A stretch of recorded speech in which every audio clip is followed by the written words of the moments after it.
पुरुलिया में गरजे पीएम मोदी, बोले दीदी अब खेला नहीं विकास होवे।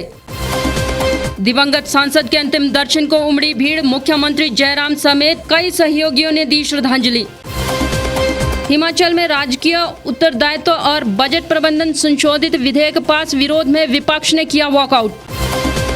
कालका शिमला ट्रैक पर 2 साल बाद फिर से दौड़ी रोमांच से भरी रेल मोटर कार, मांगों को लेकर प्रशिक्षित नर्सरी अध्यापिकाओं ने दिया धरना। कोरोना पर हिमाचल में भी सख्ती की तैयारी, 20 मार्च को होंगे कई फैसले। और स्विट्जरलैंड के राजदूत ने हिमाचल मुख्यमंत्री से की भेंट, निवेश के लिए प्रदेश को बताया आदर्श। नमस्कार, स्वागत है आपका द रीव टाइम्स न्यूज चैनल में। मैं हूं आपके साथ अंजना ठाकुर और अब खबरें विस्तार से। प्रधानमंत्री नरेंद्र मोदी ने पुरुलिया में ममता बनर्जी पर जबरदस्त प्रहार करते हुए कहा कि बंगाल में अब टीएमसी सरकार के कुछ ही दिन बाकी बचे हैं। ये दीदी को भी पता है, इसलिए ममता दीदी कह रही है कि खेला होवे। पीएम मोदी ने कहा कि अगर सेवा का लक्ष्य हो तो खेला नहीं खेला जाता। पीएम मोदी ने कहा कि दीदी बोले खेला होवे, बीजेपी बोले विकास होवे। पीएम मोदी ने कहा कि अब खेला खत्म हो चुका है और विकास शुरू होगा। दीदी, ओ दीदी,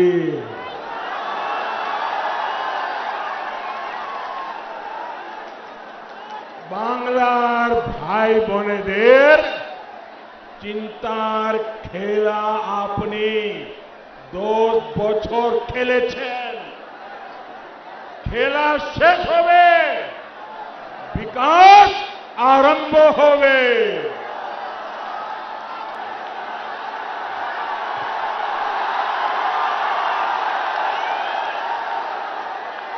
आपका ये प्यार, आपका ये आशीर्वाद,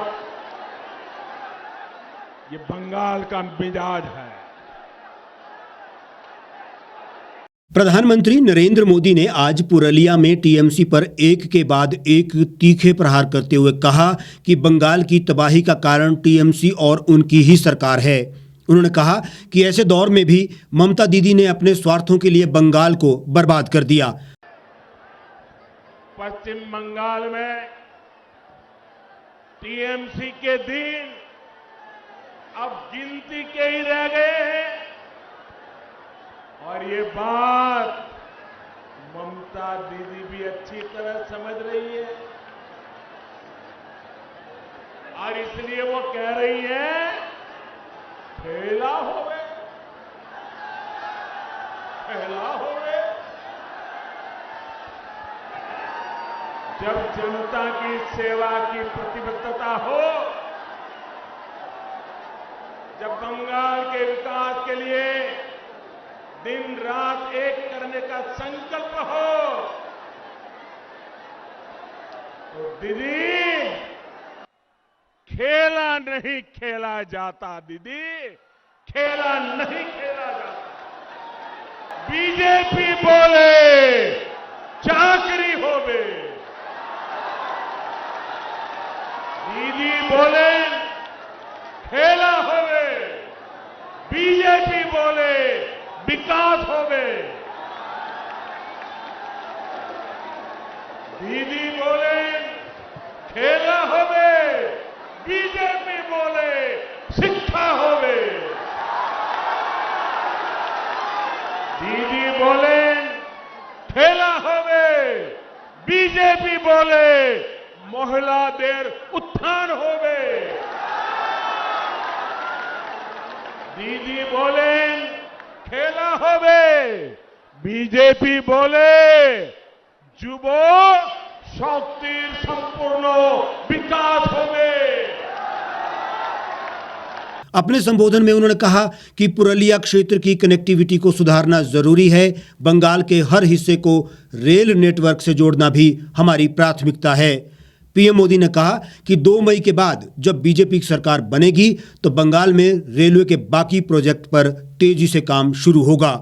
पीएम मोदी बोले कि पुरुलिया और आसपास के इलाके में ऐसी व्यवस्था बनाई जाएगी ताकि लोगों को पलायन ना करना पड़े। बंगाल के लिए केंद्र सरकार ने 50 करोड़ रुपए के प्रोजेक्ट्स की मंजूरी दी है। पीएम मोदी ने कहा कि तुष्टीकरण के नाम पर यहां के युवाओं का हक छीना जा रहा है। ओबीसी समुदाय से आने वाले लोगों के साथ यहां विश्वासघात किया गया। पीएम मोदी ने कहा कि दीदी की निर्मम सरकार ने माओवादियों की नई नस्ल बना दी है। पीएम मोदी ने कहा कि इस सब का नुकसान यहां के बच्चों और महिलाओं को उठाना पड़ता है। पुरलिया में पानी का संकट ये बहुत बड़ी समस्या है। यहां के किसानों को, मेरे आदिवासी वनवासी भाई बहनों को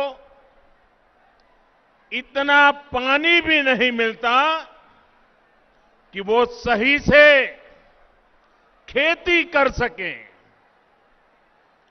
यहां की महिलाओं को पीने के पानी के इंतजाम के लिए बहुत दूर तक पैदल चलकर जाना पड़ता है। पहले वामपंथियों की सरकार और फिर टीएमसी सरकार ने यहां पर उद्योग धंधे पनपने नहीं दिए।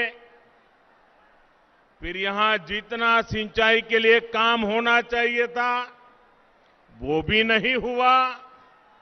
टीएमसी सरकार सिर्फ अपने खेल में ही लगी रही।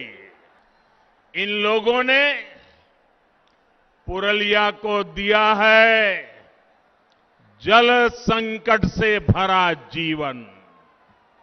इन लोगों ने पुरलिया को दिया है पलायन। इन लोगों ने पुरलिया के गरीबों को दिया है भेदभाव भरा शासन। इन लोगों ने पुरलिया की पहचान बनाई है देश के सबसे पिछड़े क्षेत्र के रूप में। यहां के किसानों को, यहां के लोगों को इसका जवाब कौन देगा? दीदी, दीदी ने जवाब देना चाहिए कि नहीं देना चाहिए? दीदी ने अपना काम का हिसाब देना चाहिए कि नहीं देना चाहिए? बोछोर एयरपोर्ट, बोछोर धोरे एकटा सेतुओ तैरी करते पारलो ना तृणमूल। এখন বলছে উন্নয়নের কথা। आज मैं पुरलिया के लोगों को, पूरे जगल महल क्षेत्र के लोगों को विश्वास दिलाने के लिए आया हूं। बंगाल में भाजपा सरकार बनने के बाद आपकी इन दिक्कतों को प्राथमिकता के आधार पर दूर किया जाएगा। हिमाचल प्रदेश के मंडी जिले से दिवंगत लोकसभा सांसद रामस्वरूप शर्मा का पार्थिव शरीर दिल्ली से उनके पैतृक गांव जलपेहड़ लाया गया। आज सुबह 8:30 बजे के करीब उनका पार्थिव शरीर यहां लाया गया और अंतिम दर्शन के लिए रखा गया। बड़ी संख्या में स्थानीय और सियासी लोग मौके पर पहुंचे। सीएम जयराम ठाकुर भी मंडी के सांसद को अंतिम विदाई देने के लिए जोगिंद्रनगर पहुंचे और इस दौरान सांसद का बेटा, पत्नी और परिजन भी मौजूद रहे। बुधवार शाम को नई दिल्ली में भाजपा के राष्ट्रीय अध्यक्ष जेपी नड्डा के अलावा केंद्रीय वित्त मंत्री अनुराग ठाकुर, भाजपा सांसद इंदु गोस्वामी के अलावा कई सियासी हस्तियों ने लोकसभा सांसद रामस्वरूप शर्मा को श्रद्धांजलि दी और बाद में उनके पार्थिव शरीर को मंडी के लिए रवाना किया गया और आज सुबह 8:30 बजे के करीब उनका पार्थिव शरीर मंडी लाया गया। इस दौरान मुख्यमंत्री जयराम ठाकुर और कैबिनेट के अन्य सहयोगी भी दिवंगत सांसद को श्रद्धांजलि देने पहुंचे।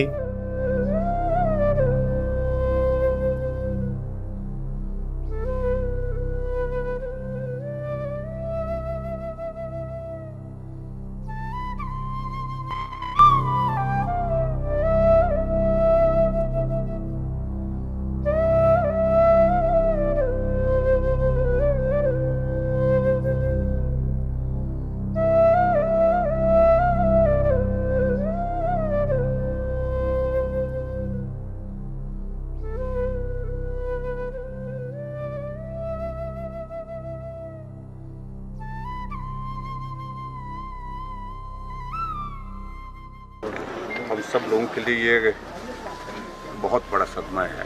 पार्टी के साथ ही वर्षों से साथ काम कर रहे और समाज के लिए समर्पित इस भाव के साथ काम करने वाले अपने राम स्वरूप जी, मंडी लोकसभा क्षेत्र से 2 बार सांसद के रूप में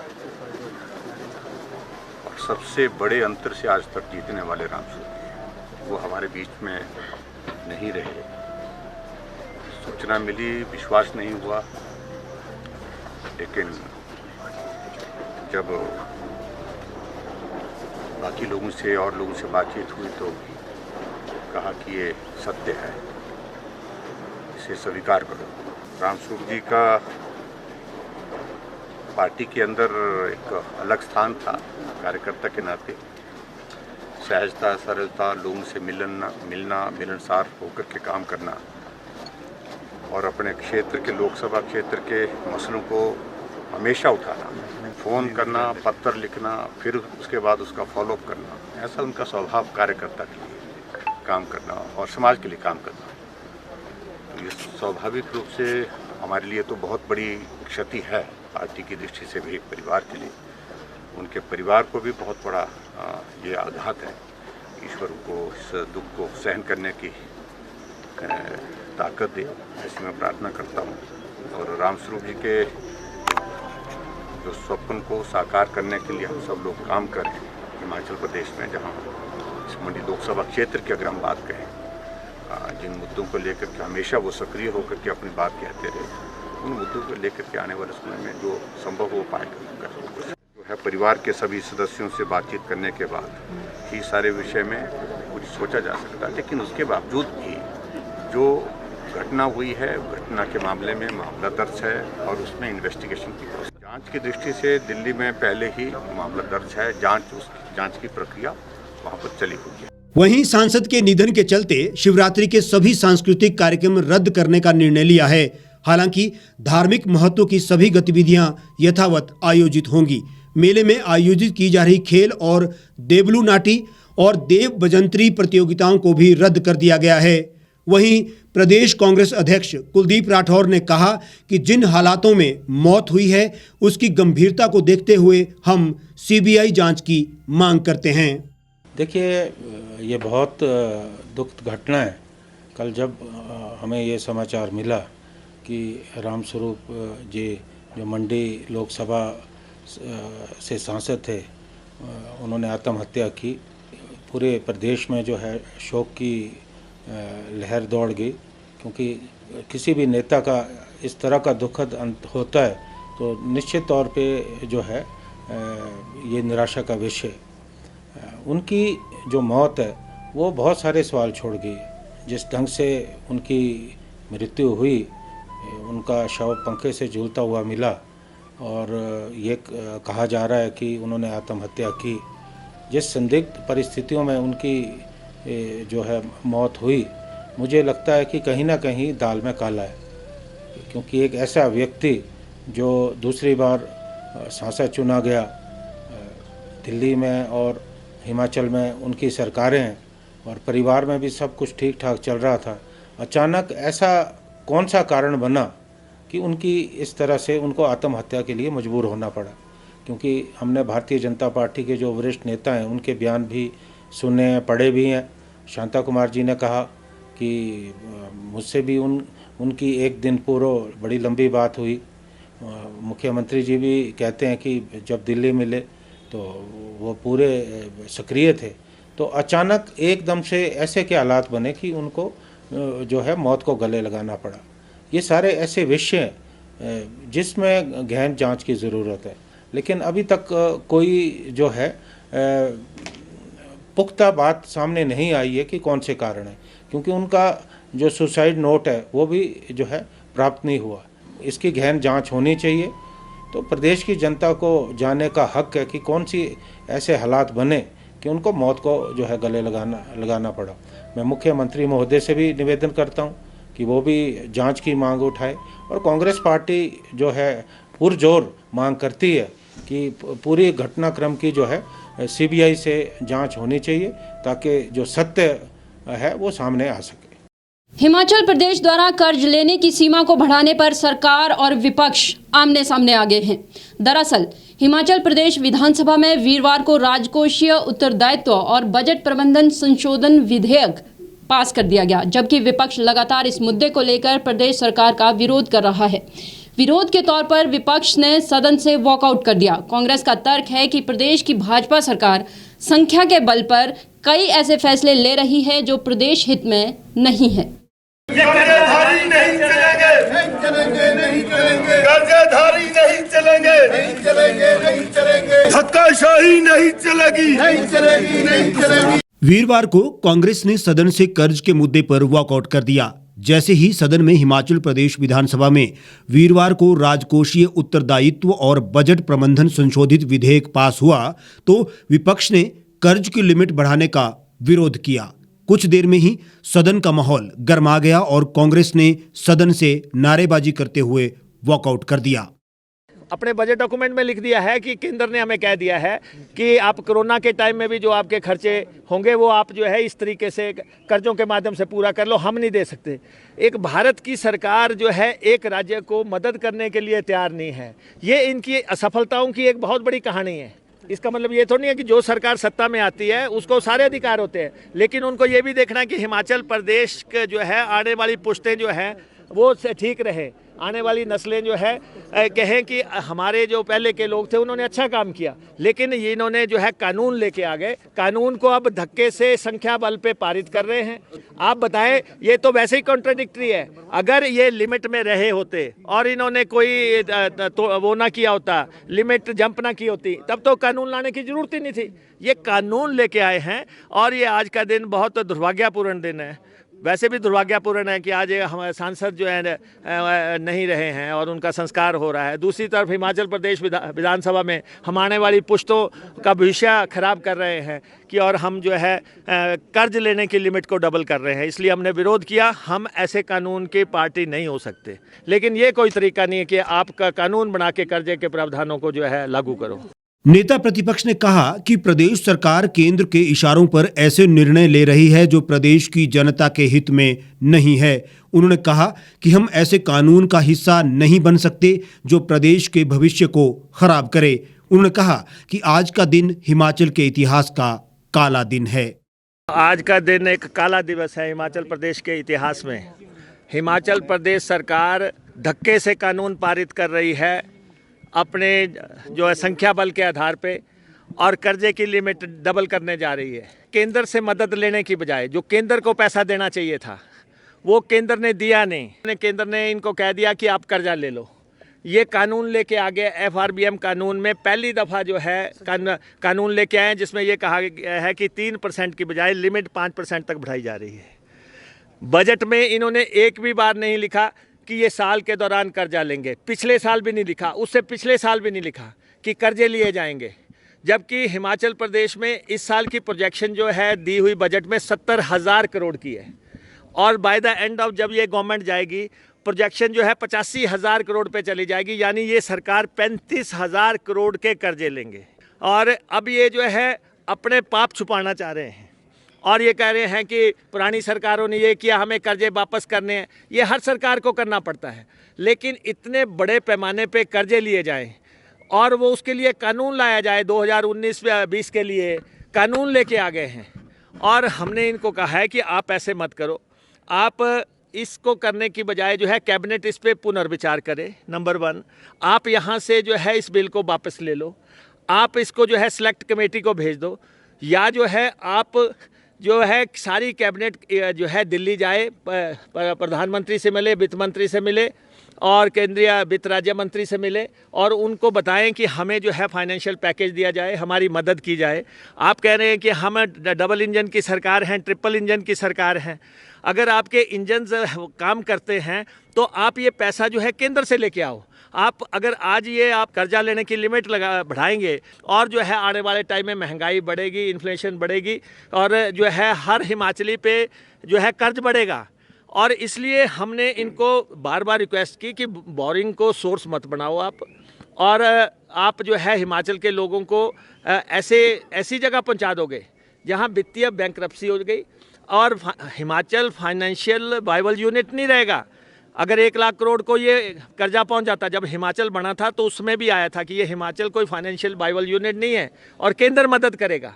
हमने इनको ये भी कहा कि विपक्ष भी इनके साथ दिल्ली जाने को तैयार है।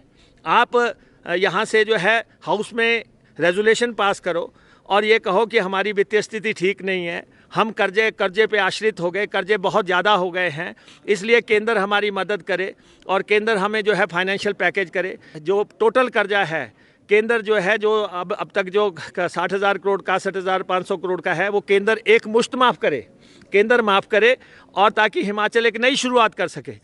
ऐतिहासिक कालका शिमला हेरिटेज ट्रैक पर वीरवार से रेल मोटरकार का रोमांचक सफर फिर से शुरू हुआ है।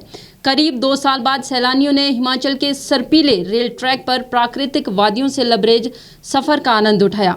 खास बात यह है कि पहले ये मोटरकार केवल बुकिंग पर चलती थी, लेकिन आज से ये कार नियमित रूप से ट्रैक पर दौड़ेगी। ये टेक्निकली तो ये है कि ये हमारी ऐसी हेरिटेज ट्रेन है जो अंग्रेज़ों के टाइम भी चलती थी और आज भी ये इस सर्विस में चल रही है। इसमें 15 सीट्स हैं। कार जैसे एक ट्रैक पे चलती है वैसे ही चलती है। इसमें इनबिल्ट है, इंजन भी इसी में है, इसमें अलग से कोई डब्बा नहीं जोड़ा जाता है। कालका शिमला हेरिटेज ट्रैक पर 2 साल बाद एक बार फिर से रेल मोटर का सफर शुरू हो गया है। उत्तर रेलवे ने पर्यटकों और लोगों की सुविधाओं के लिए इसे चलाने का फैसला लिया है। जनवरी 2019 तक रेल कार चलाई गई थी, लेकिन तकनीकी कारणों से ये बंद थी। देखिए, आज जो हमारी रेल मोटर कार है, जो हमारी हेरिटेज ट्रेन है, ये इसको आज रेगुलर सर्विस में दोबारा से इंट्रोड्यूस किया गया है। ये कोई लगभग 2 साल के बाद इसको दोबारा इंट्रोड्यूस किया गया है। इससे पहले ये रेल कार चार्टर सर्विसेज के लिए अवेलेबल थी। जो भी लोग ग्रुप में आना चाहते थे वो इसको बुक करा के आ सकते थे। अभी इसको आज से रेगुलर सर्विस में इंट्रोड्यूस किया गया है। रेलवे ने रेल मोटर कार के समय पर एक अन्य ट्रेन का संचालन शुरू कर दिया था। इस बार रेल मोटर कार की आवाजाही का समय बदला गया है। इस रेल मोटर कार में पहले दिन 15 यात्री शिमला पहुंचे। रेल मोटर कार में पहले दिन से ही वेटिंग चल रही है। ऐसे में रेलवे को उम्मीद है कि रेल मोटर कार सैलानियों को काफ़ी पसंद आएगी और रेलवे को भी इसका भरपूर लाभ मिलेगा। देखिए, ये जो हमारी रेल मोटर कार है, आज 18 तारीख से ये रेगुलर सर्विस में इसको इंट्रोड्यूस किया गया है। 04505 अप में और 04506 डाउन में, जिसकी बुकिंग जो है हमारे किसी भी रेलवे काउंटर से या IRCTC की वेबसाइट से कराई जा सकती है। इसका जो फेयर है वो 800 रुपये पर सीट है। इसमें टोटल 15 सीट्स हैं जो अवेलेबल है।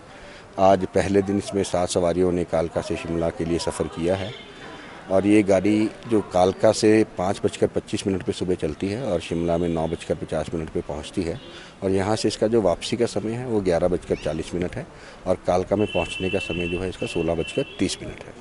स्टेशन अधीक्षक प्रिंस सेठी ने बताया कि 2 साल बाद चली रेल मोटर कार को लेकर सैलानियों में काफी उत्साह है। उन्होंने कहा कि यात्रियों की सुविधा को देखते हुए रेल मोटर कार के पहले के समय में इस बार बदलाव किया गया है।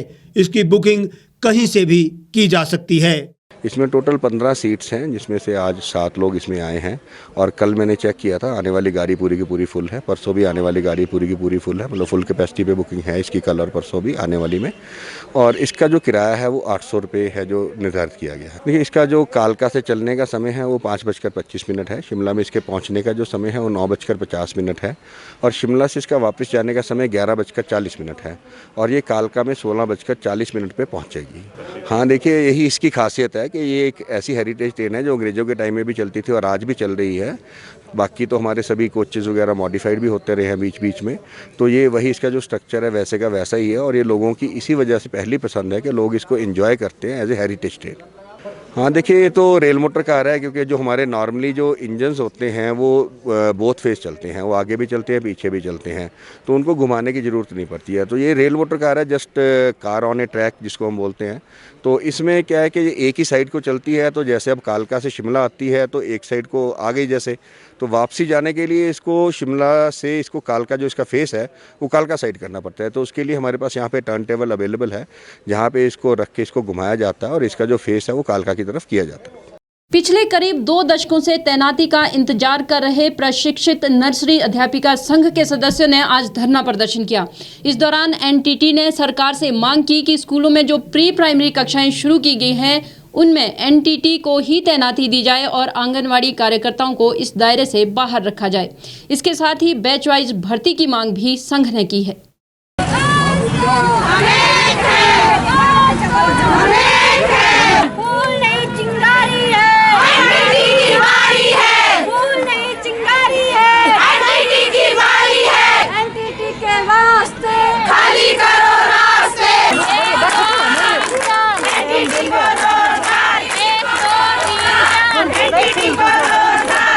प्रशिक्षण के बाद भी रोजगार न मिल पाने से आहत हिमाचल प्रशिक्षित नर्सरी अध्यापिका संघ ने वीरवार को विधानसभा के बाहर धरना प्रदर्शन किया। सैकड़ों की संख्या में धरने में शामिल होने पहुंचे इन प्रशिक्षित अध्यापिकाओं ने बैनर और साइन बोर्ड के जरिए सरकार के सामने अपनी मांगें रखी। इस दौरान इन अध्यापिकाओं ने साफ तौर पर कहा कि प्री प्राइमरी कक्षाओं में प्रशिक्षित नर्सरी अध्यापिकाओं को ही तैनाती दी जानी चाहिए। सर, मैं गायत्री शर्मा एनटीटी यूनियन की प्रदेश अध्यक्ष हूँ और मैं सरकार का आभार व्यक्त करना चाहती हूँ कि 2000 में हमने मांग रखी थी कि सरकारी स्कूलों में जो प्री प्राइमरी क्लासें बिठाई जाए, तो आज सरकार ने हमारी मांग पूरी की है। तो मैं हमारे पीएम नरेंद्र मोदी जी का और हमारे सीएम साहब जयराम ठाकुर जी का आभार व्यक्त करती हूँ और अपने संघ की तरफ से भी उनका आभार व्यक्त करती हूँ। प्रशिक्षित नर्सरी अध्यापिका संघ की प्रदेशाध्यक्ष गायत्री शर्मा ने कहा कि उन्हें उम्मीद है कि मुख्यमंत्री जल्द ही उनकी मांगों पर गौर करेंगे। जो सरकारी स्कूलों में प्री प्राइमरी क्लासेस बिठाई गई है, उसमें जो है एनटीटी जो टीचर हैं जिन्होंने डिप्लोमा किया उनकी भर्तियां की जाए और बैच वाइज भर्तियां की जाए। हम 23 साल से जो रोज़गार का इंतजार कर रहे हैं। और रही आंगनबाड़ी वालों की बात, आंगनबाड़ी वाले जो है फॉर्मेट में नहीं आते, एजुकेशन के दायरे में नहीं आते हैं, वो एजुकेशन से बाहर हैं और उनको जो है इसमें ना रखा जाए और जो हमारी पूरी की पूरी सीटें हमें मिलनी चाहिए, ये हमारा अधिकार है। 15,000 जो हैं हिमाचल में एनटीटी ट्रेन टीचर हैं और बेरोजगार हैं। जो जितनी सरकार के पास जो सीटें हैं वो 100% सीटें हमें दी जाए, किसी और को ना दी जाए। हमारा हक हमें मिलना चाहिए क्योंकि प्री प्राइमरी जो है एनटीटी वालों का अधिकार है और वो एनटीटी वालों को ही मिलना चाहिए। वैसे तो हमें विश्वास है कि सीएम साहब हमारे घर के अपने हैं और कई बार हम बात कर चुके हैं उनसे। जब वो विधायक थे हम तब से उनसे मिलते रहे हैं और वो कहते हैं कि हमें आपकी चिंता है और उस टाइम उन्होंने कहा था कि आपको आंगनबाड़ी में रखते हैं। तो सरकार ने, पर अपोजिट की सरकार थी, उन्होंने हमारे बारे में नहीं सोचा। जब हम मिलते हैं तो कहते हैं कि मुझे आपकी बिल्कुल चिंता है, मैं आपका काम करूँगा। ऐसा आश्वासन हमें मिलता है और आज हम बात करने जा रहे हैं उनसे, हम मिलने जा रहे हैं उनसे और हमें पूरा विश्वास है कि सरकार हमारी मांगों को मानेगी और 100% सीटें हमारे को देगी। अगर सरकार नहीं मानती है तो हम फिर कोर्ट जाएंगे, हम कोर्ट का दरवाज़ा खटखटाएंगे, वहाँ से हमें उम्मीद है कि हम वहाँ से न्याय जरूर मिलेगा।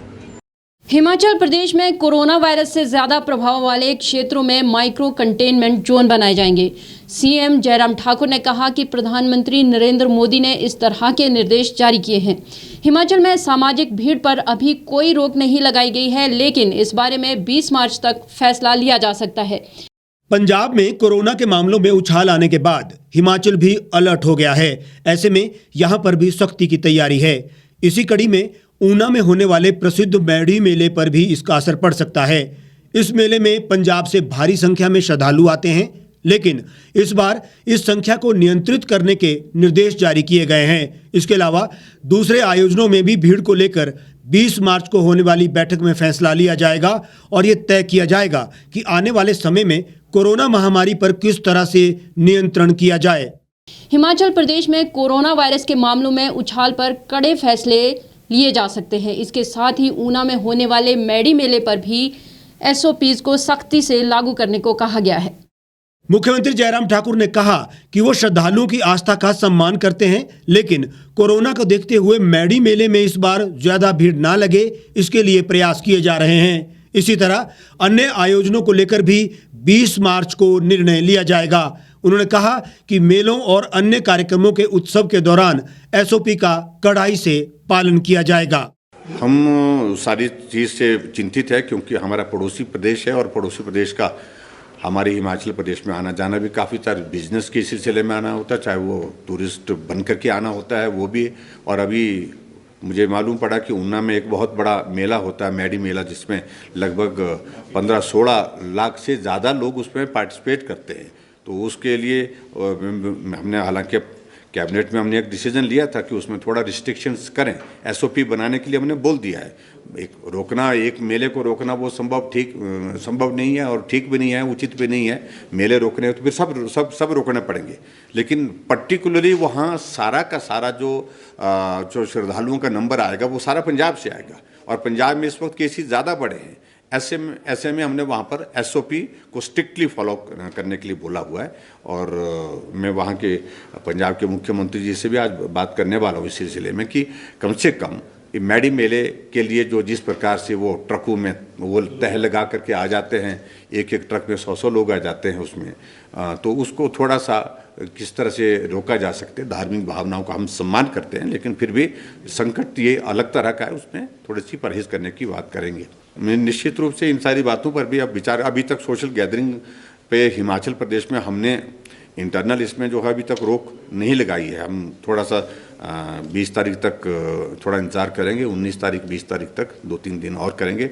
हमारा ये जो नंबर किस तरह से जा रहा है उसको देखेंगे, उसके बाद फिर विचार करने की जरूरत पड़ेगी तो करेंगे। मुख्यमंत्री जयराम ठाकुर ने भारत में स्विट्जरलैंड के राजदूत डॉक्टर रॉल्फ हैकनर के साथ एक मुलाकात की। इस दौरान मुख्यमंत्री ने कहा कि स्विट्जरलैंड और हिमाचल प्रदेश में लगभग एक समान भौगोलिक परिस्थितियां और जलवायु है। इसके चलते स्विस कारोबारियों को पर्यटन, शीतकालीन खेल और सूचना प्रौद्योगिकी जैसे क्षेत्रों में निवेश के पर्याप्त अवसर प्राप्त होंगे। स्विट्जरलैंड के राजदूत से मुलाकात के दौरान मुख्यमंत्री जयराम ठाकुर ने बताया कि राज्य सरकार ने प्रदेश में निवेश करने के इच्छुक उद्यमियों को सुविधा प्रदान करने के लिए कई पहल की है। उन्होंने कहा कि राज्य में निवेशकों को आकर्षित करने के लिए अनेक कदम उठाए गए हैं और व्यापार में सुगमता के लिए भी कई बहुआयामी प्रयास किए गए हैं। उन्होंने कहा कि राज्य में संभावित उद्यमियों के लिए बेहतरीन पारिस्थितिकी तंत्र और निवेशक अनुकूल वातावरण उपलब्ध है। स्विट्जरलैंड के राजदूत डॉक्टर रॉल्फ हैकनर ने कहा कि हिमाचल प्रदेश पर्यटन, आतिथ्य, स्वास्थ्य, यांत्रिक उपकरणों और संबद्ध क्षेत्रों में निवेश के लिए एक आदर्श स्थान है। उन्होंने कहा कि राज्य की समान जलवायु परिस्थितियों से स्विट्जरलैंड के उद्यमियों को यहां और प्रोत्साहन प्राप्त होगा। इस बुलेटिन में फिलहाल इतना ही। बाकी तमाम खबरों के लिए आप जुड़े रहिए और देखते रहिए द रीव टाइम्स न्यूज चैनल।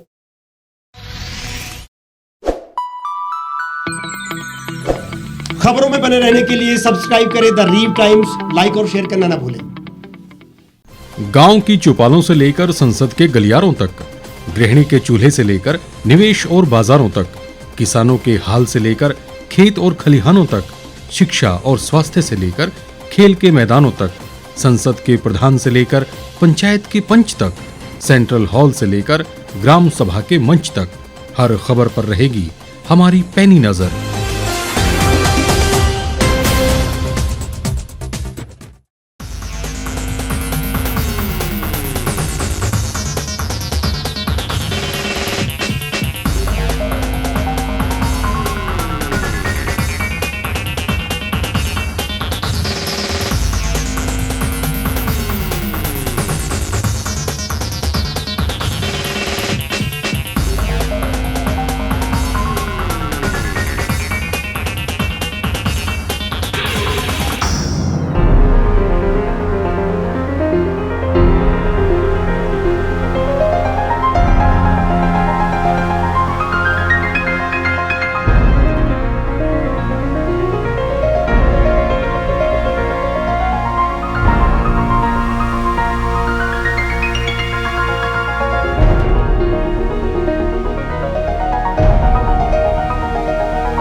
एक छत के नीचे सुविधाओं का अब उठाएं लाभ।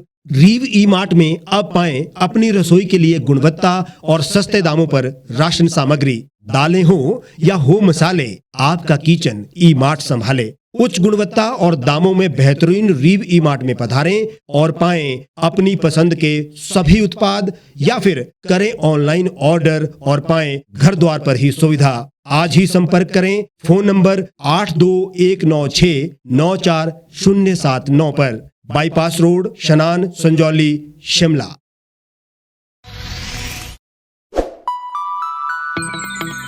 लेटेस्ट खबरों के लिए यूं ही देखते रहिए द रीव टाइम्स। लाइक, शेयर और सब्सक्राइब करना ना भूलें।